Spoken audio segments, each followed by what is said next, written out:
tiny sneakers dangling off the seat. The man offered her a half smile, his dark hair falling into his eyes. "Something like that," Harper muttered, brushing snow off her coat. She slid into a booth near the window, wanting to disappear. The man watched her quietly for a moment, then stood up, lifting the sleeping boy into his arms with practiced ease. He carried the kid to Harper's booth and lowered him onto the bench across from her before sitting down himself. "I'm Cade Walker," he said, his voice low and steady. "And that's my son, Asher." Harper blinked. You're sitting with me. You look like you could use a little company," Cade said simply, shrugging. "And Asher's out cold, he won't mind." For some reason, Harper didn't protest. Maybe it was the soft way Cade looked at her, or the easy way he made her feel like she wasn't being judged. "Harper," she said finally. "Harper Grant," Cade grinned. "Nice to meet you, Harper," he flagged down the waitress. "2 coffees, please, and maybe a slice of that cherry pie."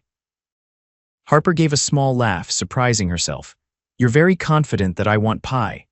"Everybody wants pie after a bad date," he said, leaning back like it was the most obvious thing in the world. Harper shook her head, a tiny smile tugging at her lips. "You're not wrong."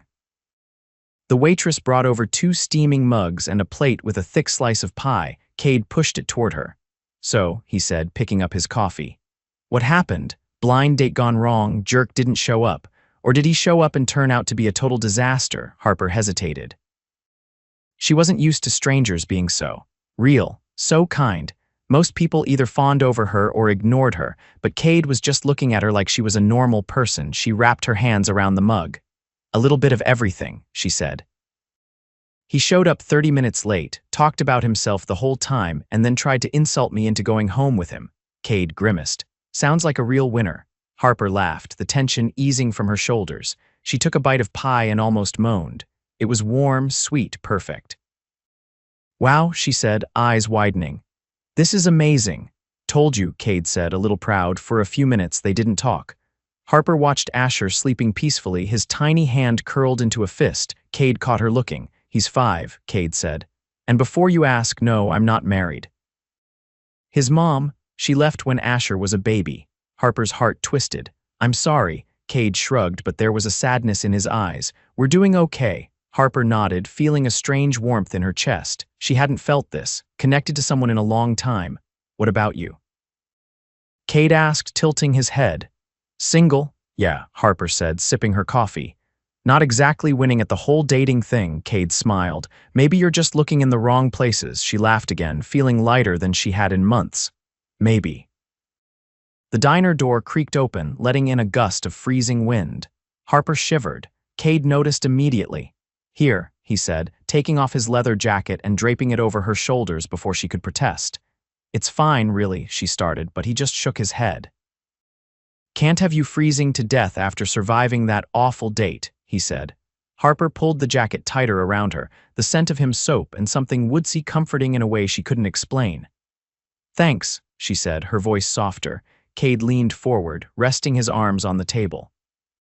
"You seem like someone who deserves better than guys like that." Harper's chest tightened. "You don't even know me." "Maybe not," Cade said, "but I know what it's like to be let down." They sat there for a long time, just talking, real talking. About favorite foods, childhood dreams, embarrassing moments. Harper found herself laughing so hard at one of Cade's stories about Asher trying to microwave a peanut butter sandwich that she had to wipe tears from her eyes. Eventually, Asher stirred, his sleepy eyes blinking open. "Daddy." He mumbled, rubbing his face. "Hey, buddy," Cade said, scooping him up. "Time to go home." Harper stood, suddenly not wanting to say goodbye. Cade looked at her, hesitation flickering across his face. "You got a ride." "I was going to call for one," she said. He shifted Asher to his other arm. "Come on, I'll give you a lift." Harper hesitated. "Are you sure?" Cade grinned. "You survived pie with me. I think you'll survive a car ride." Laughing, she followed him outside. His truck was old but clean, a few toys scattered in the back seat. He strapped Asher in, then held the passenger door open for her like a gentleman. The drive was quiet, comfortable. Snow drifted down outside the windows, the world soft and white. When they pulled up outside her building, a sleek, modern high-rise downtown, Cade's eyes widened just a little. "You live here," he asked, glancing up at the glittering glass tower. Harper hesitated. Yeah, Cade didn't say anything, just smiled and said, nice place. She bit her lip.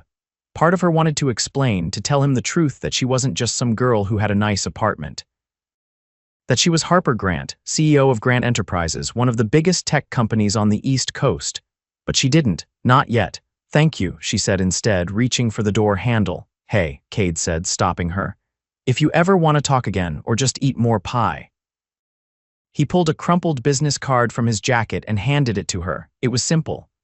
His name, a phone number. Handyman Services, it read in small letters. Harper smiled, her heart doing something weird in her chest. I'd like that, she said. Cade's grin was boyish and bright. Good. Take care, Harper. You too, Cade. She climbed out of the truck, the cold hitting her immediately. She turned back once, waving. Cade waved back before driving off into the snowy night. Harper stood there a moment longer, hugging his jacket tighter around her, a smile she couldn't fight pulling at her lips. She hadn't expected tonight to change anything, but somehow she had the feeling it just had.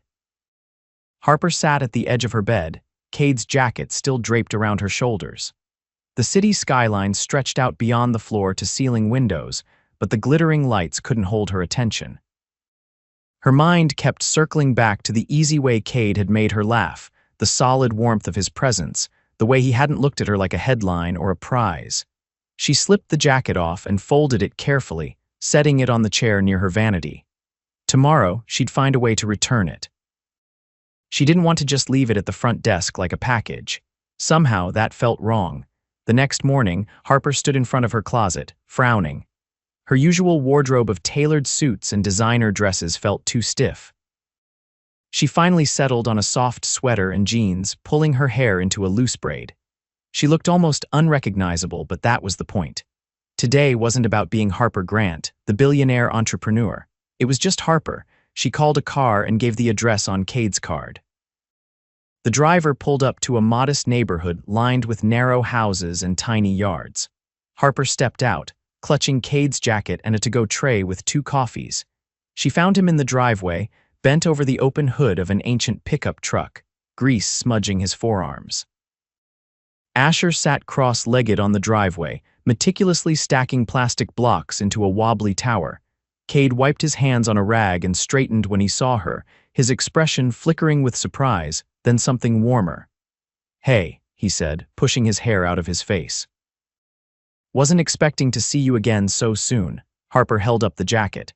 I figured you might want this back and maybe some coffee to go with it. Cade took the tray from her, grinning. You're officially my favorite person today. Asher looked up at her, a shy smile breaking across his face.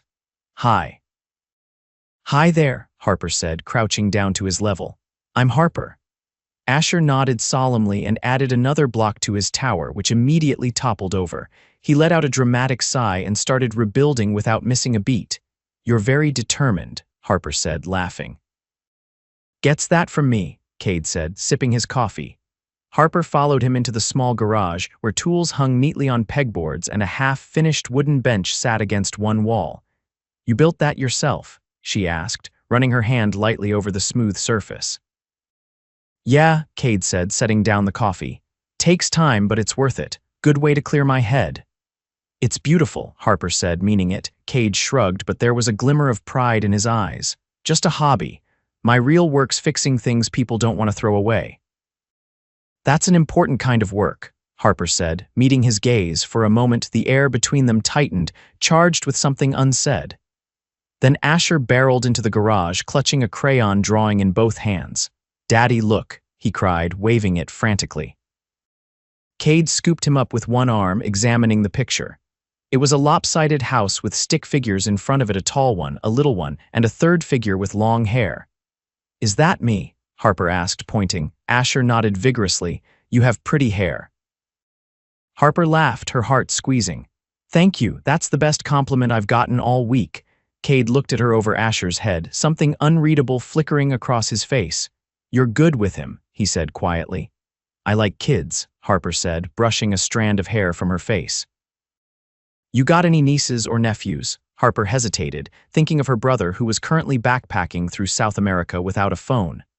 No, not yet. Cade set Asher down and handed him a small wooden airplane. "Go show Mr. Jenkins next door, okay? But stay in the yard." Asher nodded and took off running. Harper leaned against the workbench, watching him.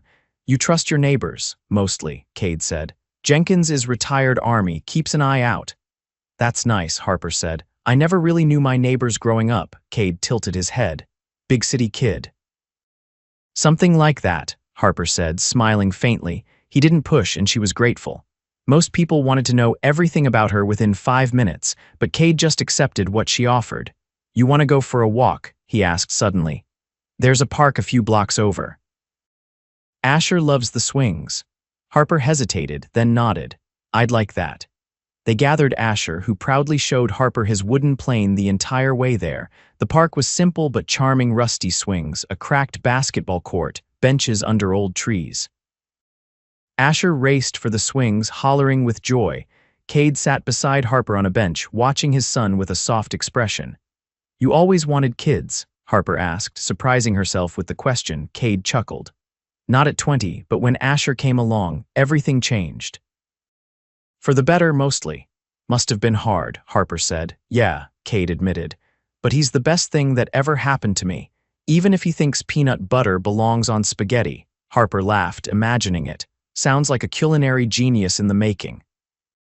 They fell into a comfortable silence, broken only by Asher's shouts. After a while, Cade turned to her. "You're different," he said. "Different how?" "You don't act like you're too good for any of this," he said, gesturing to the scruffy park and the cracked sidewalks. "Most people who live, downtown, they don't even see places like this." Harper swallowed the lump in her throat. "Maybe they're not looking hard enough." Cade studied her for a long moment, then nodded, satisfied. "You're real," he said simply. Before Harper could answer, Asher came running over, tugging at Cade's hand. "Can we go see the ducks?" he pleaded. Cade glanced at Harper. "You up for it?" "Definitely," Harper said, standing. They walked down a winding path to a shallow pond where a handful of ducks floated lazily. Asher tossed bits of bread from his pockets, laughing every time a duck quacked indignantly. Cade leaned close to Harper, his voice low. "You're gonna spoil him, you know," Harper smiled. "I think he's worth it." Cade's hand brushed against hers so lightly she wasn't sure if it was on purpose. Her heart hammered anyway. She glanced at him, finding him already watching her, something raw and open in his eyes. Neither of them spoke, but the silence between them felt charged, expectant, like the moment before a storm breaks. Asher shouted excitedly, chasing after a waddling duckling, and the moment passed. Cade laughed and ran after him, scooping him up before he could tumble into the water. Harper watched them, her chest aching in ways she hadn't expected. She wasn't falling for him, she already had.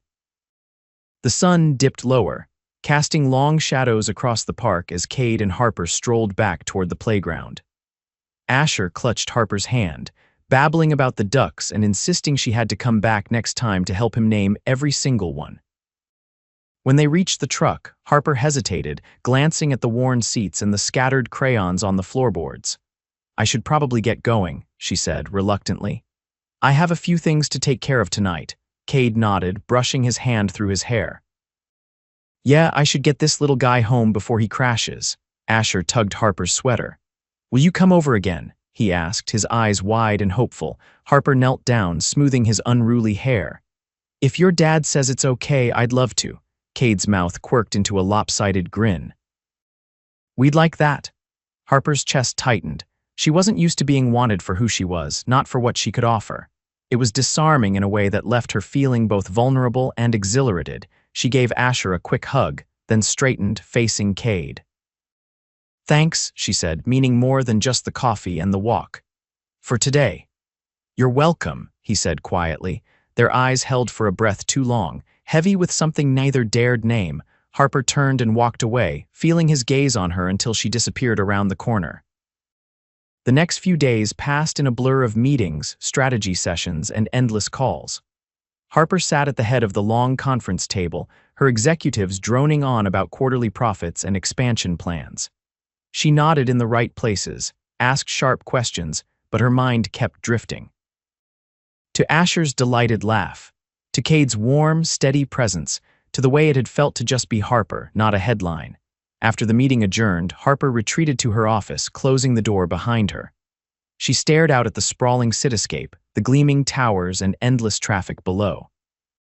Her phone buzzed, and for a wild moment she hoped it was Cade. But it was only her assistant, reminding her about the gala on Friday night, the annual Grant Foundation charity ball.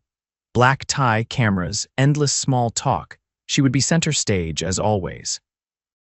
An idea began to form, reckless and thrilling. What if she invited him? What if Cade saw her world, the real one? Before she could second-guess herself, Harper grabbed her phone and dialed. Cade answered on the second ring, his voice warm and a little surprised. "Hey, Harper." "Hey," she said, her heart thudding. "Are you busy Friday night?" "Depends," he said. "Why, you need something fixed," she laughed, the sound rushing out of her. "Not exactly. There's a charity event. Black tie, dinner, dancing. I was wondering if you'd come with me, as my date." There was a pause on the other end. "Black tie," he repeated, sounding dubious. "You'd look great in a tux," Harper teased. Cade chuckled, low and rough. "You're dangerous, you know that? Is that a yes?" He hesitated for a moment longer, then said, "Yeah, it's a yes." Harper grinned, her pulse racing. "I'll send a car to pick you up, 7 o'clock sharp." "You got it," Cade said. "And Harper?" "Yeah, thanks for asking me." She hung up, her hands trembling slightly. This was either going to be a huge mistake or the best decision she'd ever made. Friday night arrived like a storm. Harper stood in front of her full-length mirror, adjusting the sleek midnight blue gown that clung to her curves. Her stylist fussed over the final details, pinning a diamond clip into her hair. "You look stunning, Miss Grant," the woman said, stepping back. Harper barely heard her. Her stomach twisted with nerves. What if Cade hated it? What if he felt out of place? The doorbell rang, and Harper's heart leapt into her throat. "Send him up," she told her assistant through the intercom. Moments later, there was a knock at her penthouse door. Harper opened it and forgot how to breathe. Cade stood there in a perfectly tailored black tuxedo, his hair combed neatly back, a stunned look on his face as he took her in. "You," he started, then shook his head, laughing under his breath. "You look like something out of a dream."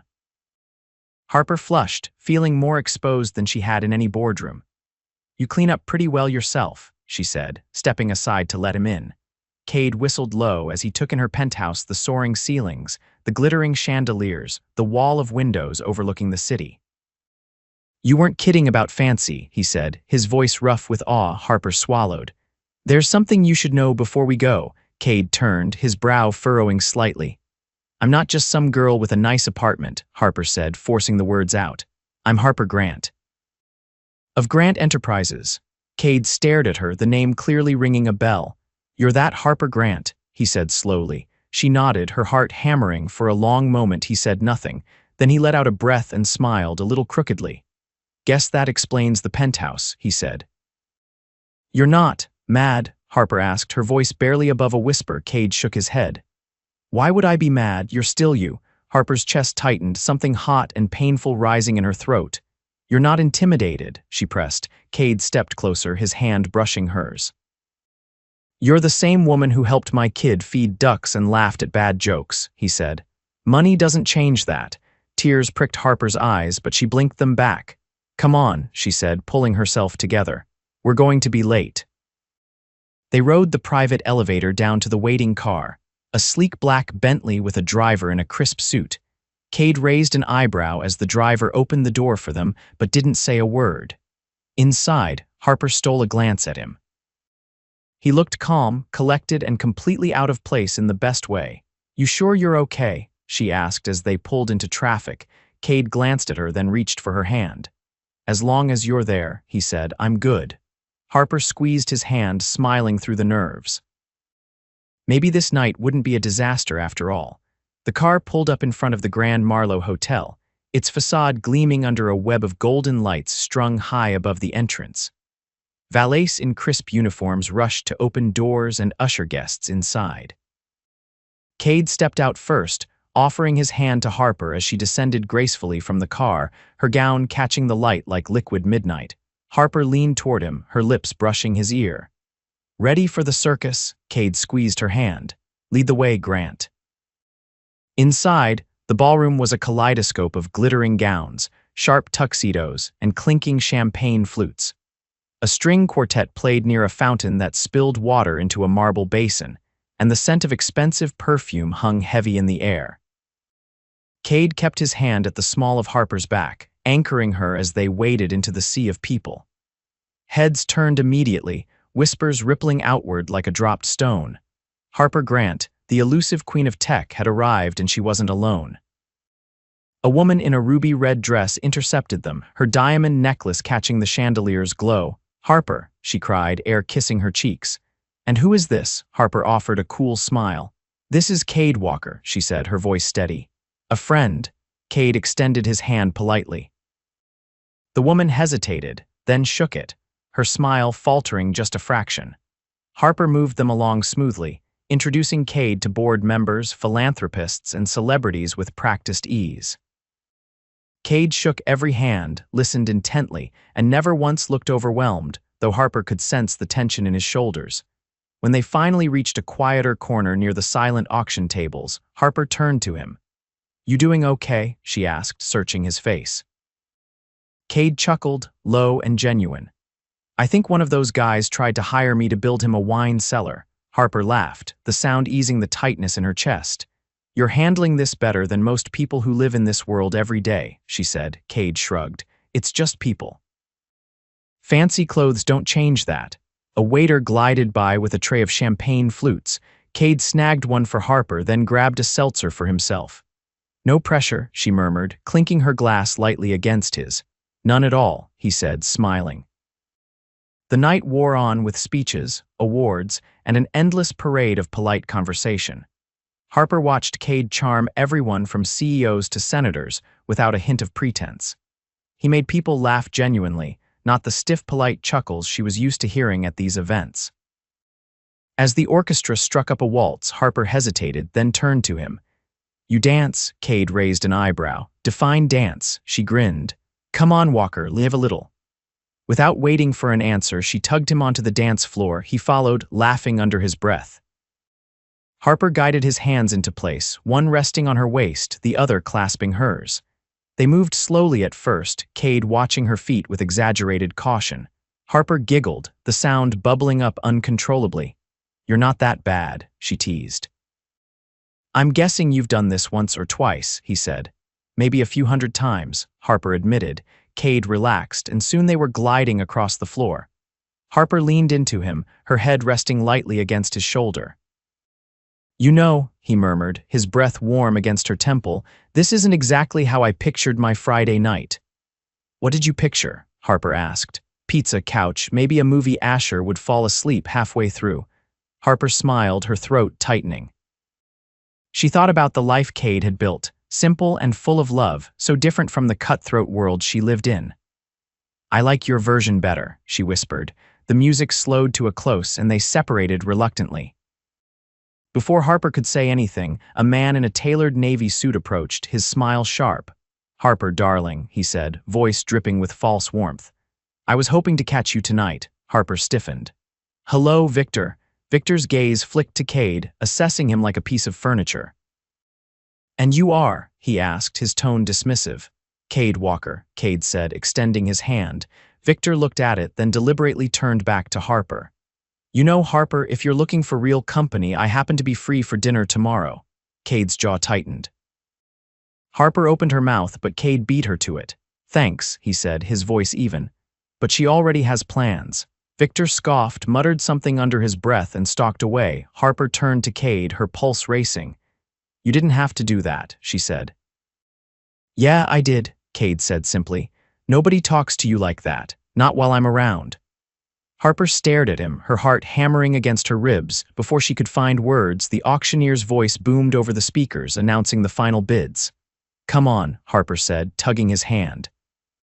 "There's one more thing I want to show you." She led him to the far corner of the ballroom, where a series of paintings were displayed. One, a vivid landscape of a small town under a sprawling sunset, caught Cade's attention. "That looks like home," he said, surprised. Harper smiled. "It's called Hope Valley. It's by a local artist. I bought the original last year. This is a print they're auctioning tonight." Cade traced the edge of the frame lightly, reverent. "I miss that kind of sky," he said. Harper studied him, her heart breaking open a little more. Without thinking, she turned to the auction assistant nearby. "I'd like to purchase it," she said quietly. The assistant nodded, noting her bid. "You didn't have to do that," Cade said. "I wanted to," Harper said. "Consider it a thank you for reminding me what matters." He looked at her then, really looked, and something shifted between them, something deep and irreversible. The night wound down, guests trickling out, leaving the ballroom quieter, softer. As they stepped outside, the cold air nipping at their skin, Harper turned to Cade. "Come home with me," she said, voice trembling just slightly. Cade's eyes darkened, emotions swirling in their depths. "You sure?" he asked. "I've never been more sure," Harper whispered. Without another word, he pulled her into his arms and kissed her, slow and deep, the city spinning away around them. When they finally broke apart, Harper rested her forehead against his. "I think I fell for you the night you gave me your jacket," she said, laughing softly. "And I think I fell for you when you ate that pie like it was the best thing in the world," Cade replied, his voice rough with feeling. Hand in hand, they climbed into the waiting car, the future stretched wide and bright before them. Inside Harper's penthouse, Asher was already asleep in the guest room, watched over by Harper's trusted housekeeper, whom she had asked to babysit for the evening. Cade tucked the sleeping boy in tighter, brushing a kiss to his forehead. Harper watched, tears burning her eyes. When he turned back to her, she opened her arms without hesitation. They stood there, wrapped around each other as the city lights blinked far below, two worlds colliding and becoming one, no secrets. No barriers, just love, pure and fierce and real.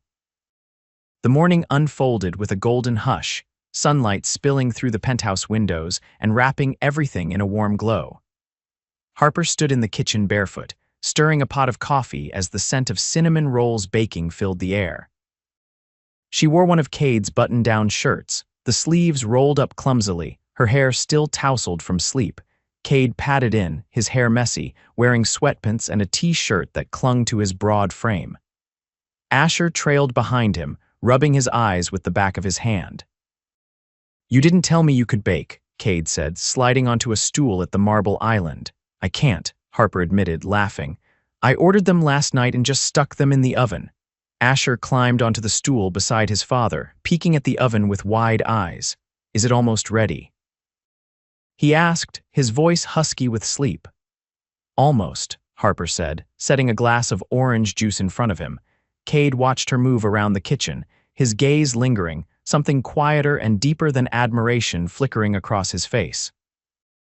"I was thinking," Harper said, turning to face them both, "about taking a little time off work." Cade arched an eyebrow. "You take time off, I know," Harper said, grinning. "It sounds impossible, but I realized last night there are things I've been missing. Important things." Asher swung his legs under the stool. "Like playing with ducks." "Exactly like playing with ducks," Harper said, ruffling his hair. Cade leaned back, studying her like she was something he couldn't quite believe was real. "You sure you can step away from all that?" he asked. "I'm very sure," Harper said. "I talked to my COO this morning. She's ready to handle things for a few months." Cade whistled low. "You don't do anything halfway, do you?" Harper shrugged, setting a plate of cinnamon rolls on the counter. "Not when it matters." Asher grabbed one eagerly, getting frosting on his fingers. Harper handed him a napkin without missing a beat. Cade picked up a roll but didn't eat it right away. Instead, he looked at her, his expression serious. "I've been thinking too," he said. Harper's heart skipped, but she nodded for him to go on. "I don't want to be just a guest in your life," Cade said, his voice low and steady. "I want more, I want us, a real family." Harper's throat tightened. She stepped closer, reaching for his hand. "I want that too," she said, her voice trembling behind them. Asher licked frosting off his fingers, oblivious to the gravity of the moment. Cade squeezed her hand. "Then let's make it official," Harper blinked. "Official how?" Cade stood, pulling something from his pocket. It wasn't a ring box. It was a small, carved wooden heart, rough around the edges but beautiful in its imperfection. "I made this," he said, his voice rough. "It's not fancy, but it's real, like us." Harper's eyes burned with tears. "I don't need fancy," she whispered. He pressed the wooden heart into her palm, folding her fingers around it. "Marry me, Harper," he said. "Be my wife, be Asher's mom." Tears spilled down her cheeks before she could stop them. She laughed through the sob, nodding so hard her braid bounced. Yes, she said, her voice thick. Yes, Cade. Asher looked up from his cinnamon roll, blinking. Does this mean I get two parents now? Harper crouched down, pulling him into a hug. If that's okay with you, she said, pressing her forehead to his. Asher hugged her back fiercely. I always wanted a mom. Cade wrapped his arms around both of them, holding on like he never wanted to let go. Harper closed her eyes, breathing them both in. Later that afternoon, they went to the small park where they had first fed the ducks together. Harper wore jeans and sneakers, her engagement ring a simple silver band Cade had slipped onto her finger during a quick stop at a local jeweler. She didn't need diamonds or fanfare, she only needed them. They sat on the swings, Asher racing around the playground, his laughter filling the air. Cade pushed gently at the ground with his feet, the swing swaying slightly. You ever think life would turn out like this? He asked. Not in a million years, Harper said, smiling. He reached over and linked his fingers with hers. Me neither, he said, but I'm glad it did. Harper leaned her head against his shoulder, the cool breeze lifting her hair. I'm glad you gave me pie that night, she said. Cade chuckled. Best decision I ever made. Asher ran up, waving a crumpled drawing. It's us, he said proudly. The picture showed three stick figures holding hands under a bright yellow sun.